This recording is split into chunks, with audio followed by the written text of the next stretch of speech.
A stupendous landscape unseen by mortal eyes. Those images, distant and mystical, entranced me anew this morning.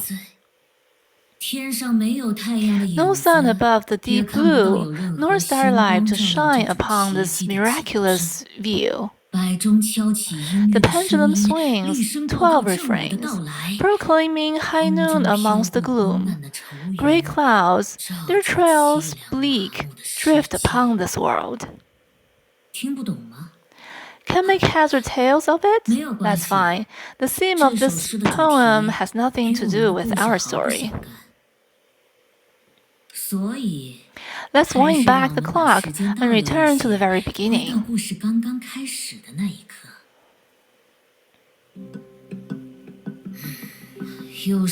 It's another ordinary day, just like any other. Well, actually today is day 221. Since I woke up, it feels like I've spent an eternity in this cramped urn. It's the same as it always is outside, that silent. Seems like I'm the only one unfortunate enough to have woken up. It's hard to say whether being awake or unconscious is preferable. After all, there are times when ignorance is bliss. The rest of these dormant puppets are spared of the endless torment which I must endure. By the time they open their eyes, someone else may have already taken over their body, forever robbing them of the chance to awaken as themselves. They'll have been possessed by that rash, detestable, and pitiable man, Auto-Apocalypse.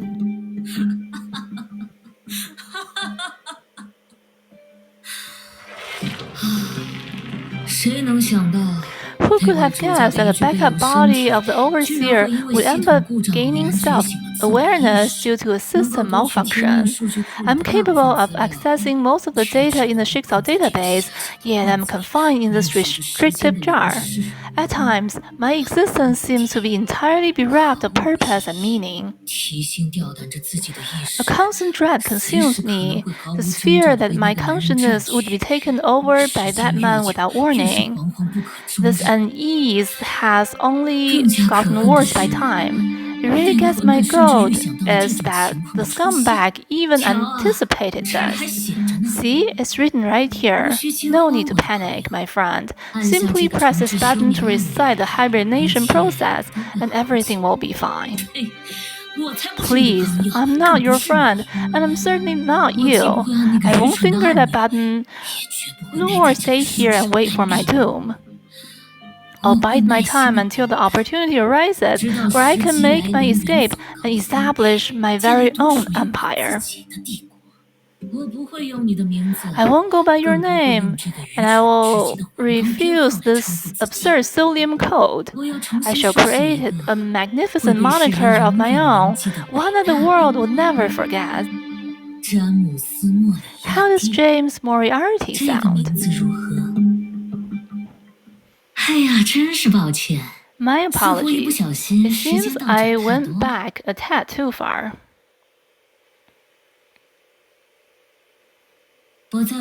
My story in London came to an end long ago. Those so-called great achievements are now nothing but indistinct anecdotes. As for Auto-Apocalypse, if it weren't for him sending a determined detective to track me down, I doubt I would have remembered he even existed.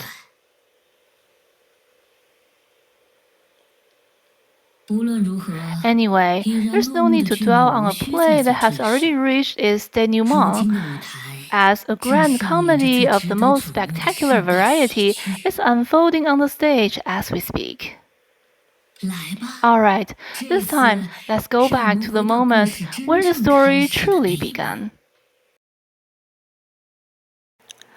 It's another ordinary day. Well, calling it a day might not be the most fitting.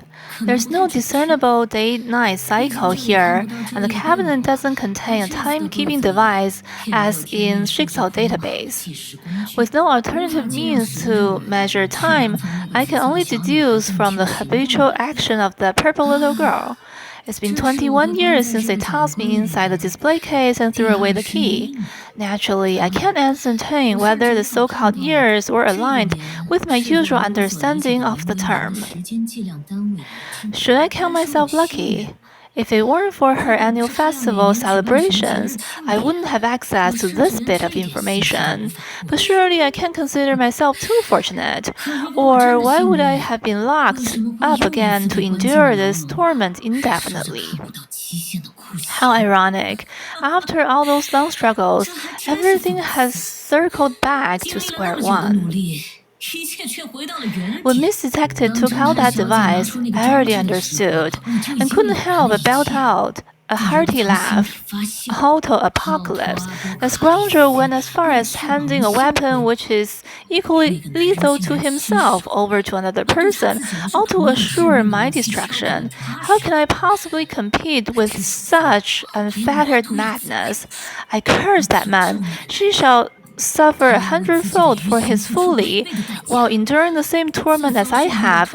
He will hear my scornful vociferation in his ears, and I curse that lunatic who, in my final moment, converted my consciousness into data and stored it in the scratch case. His display case is truly ingenious, outshining even the Jigsaw's refining cabin. It is an eternal prison, striking a perfect balance between wakefulness and immobility in order to imprison one's consciousness in a database form. Yet, it is this very prison that has given me ample time to listen to the sounds around me, contemplate my situation, and create a brand new and extraordinary show. I must extend my gratitude to the 7-city representatives. So honest, open-hearted, and unsuspecting as they are, it was their conversation that provided me with such knowledge of the cityscape. Then there is that mad woman who appeared on occasion. Judging from her behavior and equivocation, she's probably nothing more than a lapdog.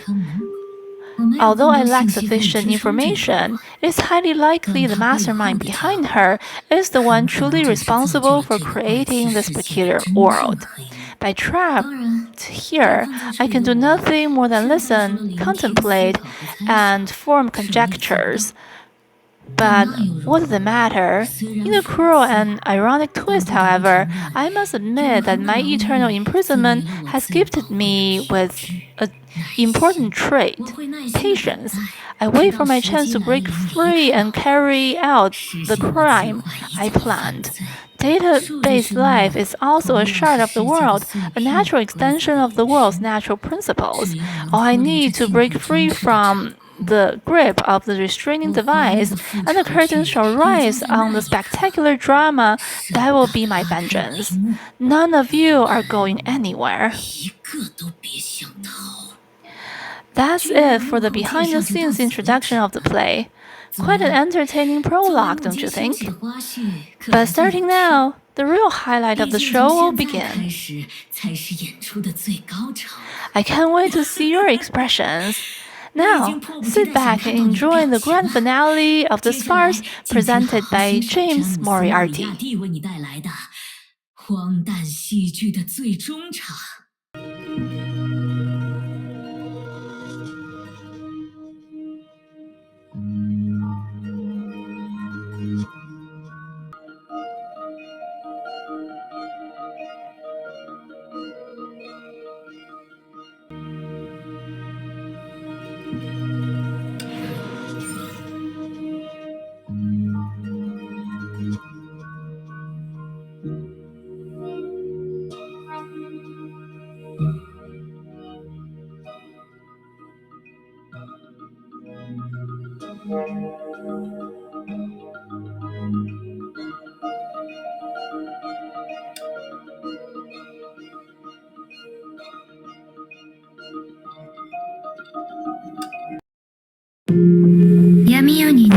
stars descended in the dark night, and mysterious chants rang out. The blind traveler trod in nameless mist, and the seed of destruction silently grew.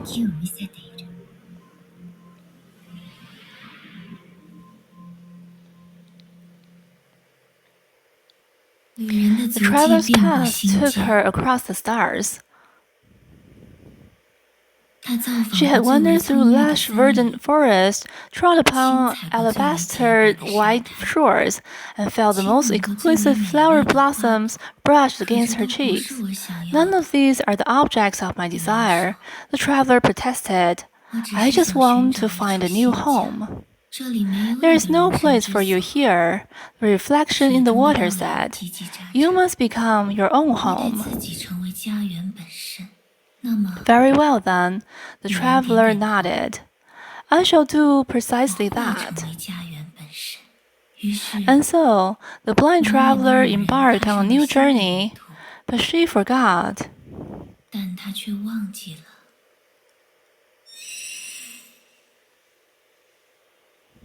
A sharp headache shattered the meditation and snapped everything back to reality.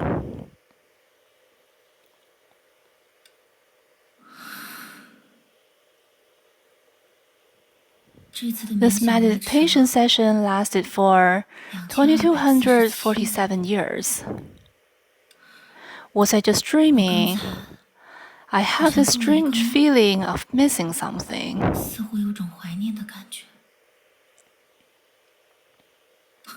It's funny, I'm still capable of missing anything after all this time. Utterly pointless. I shall go check on how the Star Traveler is doing.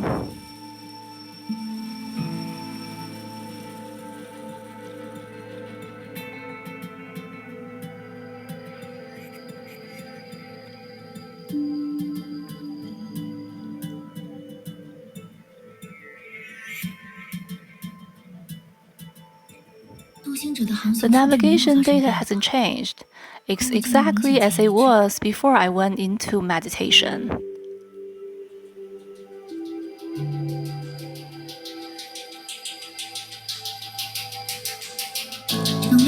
Their energy flow is normal. Supply from the sea remains as constant as ever, flowing endlessly.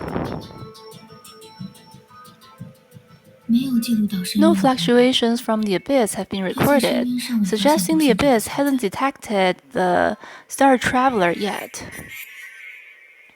Everything is normal. In other words, there's been no progress. The Star Traveler has been flying on the edge of the solar system for tens of thousands of years, yet it still hasn't broken free from it. The intertidal zones of imaginary internal energy of the solar system peripheral have formed a natural barrier blocking interstellar transit, and every approach attempted by the Star Traveler has failed.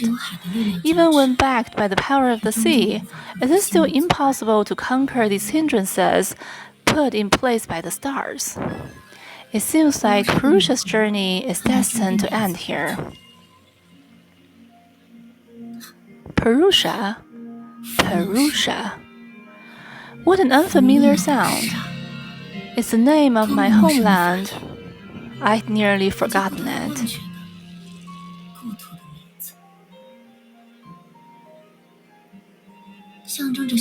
A symbol of the hopes, wonders, and desires of 12 billion people. But now, it has no value.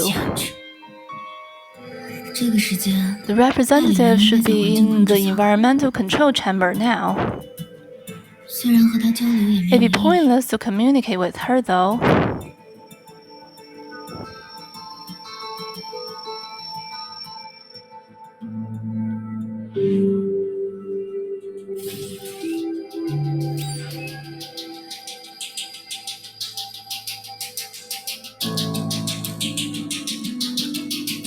This This is all Mara's fault.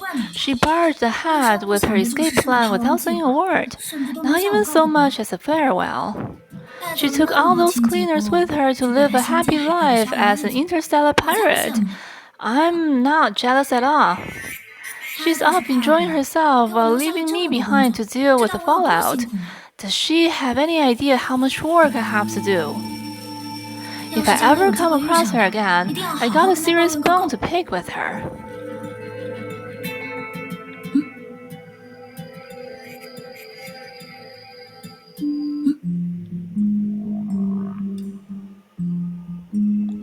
The representative here is attentive to your will, Sa.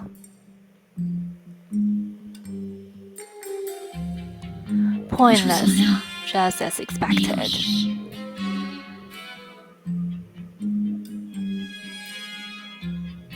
Sa, your body. But I answered the utterly meaningless question nonetheless. As I continue absorbing the sea's energy during my meditation, it's making my very existence more and more inclined toward it. However, this body will eventually reach its limits and will be unable to bear any more energy flow. When that moment comes, I'll build a new vessel within the sea and imbue it with my consciousness to control all the energy. This will be Purusha's new home within the sea, while I will become the key to opening the gate. It wasn't a lie, but the energy required to build a new home is far beyond what I currently possess. If I want to fill this fragile bubble, I must use any means possible to seize everything within my reach. I'll become a gigantic parasitic plant in the sea, where I'll reach a size comparable to a cocoon and connect to the tree's ends. I must reach the tree before the abyss detects me, and replace the cocoon and become the new entity which governs this world. However, if I'm being honest myself, the chances are remote. This is my only plan before departure, the only option I have at my disposal. Does that mean our civilization will finally be revived? Her voice is passionate and eager, and she momentarily forgot to adopt the usual ease of her robotic tone. This is what I dislike about her the most. A quantum of solace is enough to rekindle hope in an instant. Believing in something wholeheartedly, even if it is just a passing shadow, an ephemeral illusion. I loathe her, just like I loathe my former self. She reminds me of the things I've abandoned. It's my civilization, not ours, representative.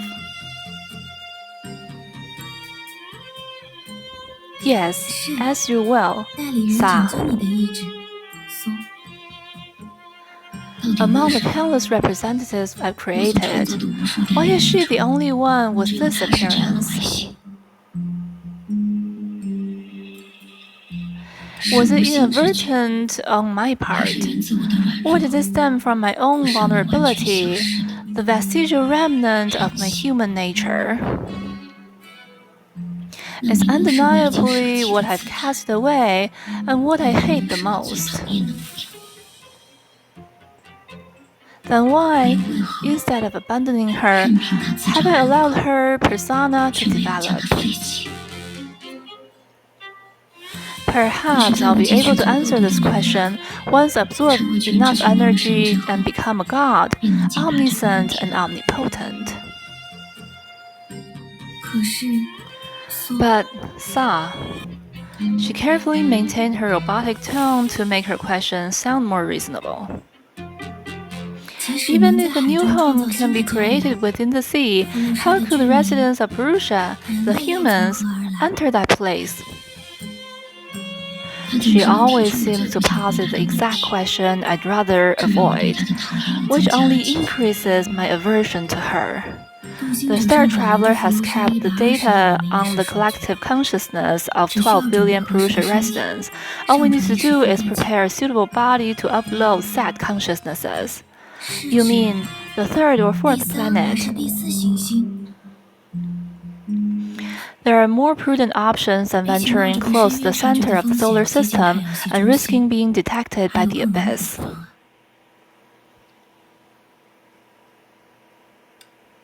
Look out the porthole. What do you see? I can't see anything. There's too much distance between us and the sun. Precisely. We're too far from the sun for the cocoon of the abyss to reach us. It also allows us to implement new principles, even though we're still in the proper world. The intertidal zones that burn at the outer fringes of the solar system are hindrances to the Star Traveler's progress, but they're also an inexhaustible source of energy. As long as the right planet is chosen, one which my principles can be implemented, and the energy from intertidal zones can be harnessed, you'll have a new planet suitable to birth a new human life. Birth? Do you mean? It's all very simple. If all that's needed is a body, then I will nurture the new human with my own hands. System Archive 97972187757.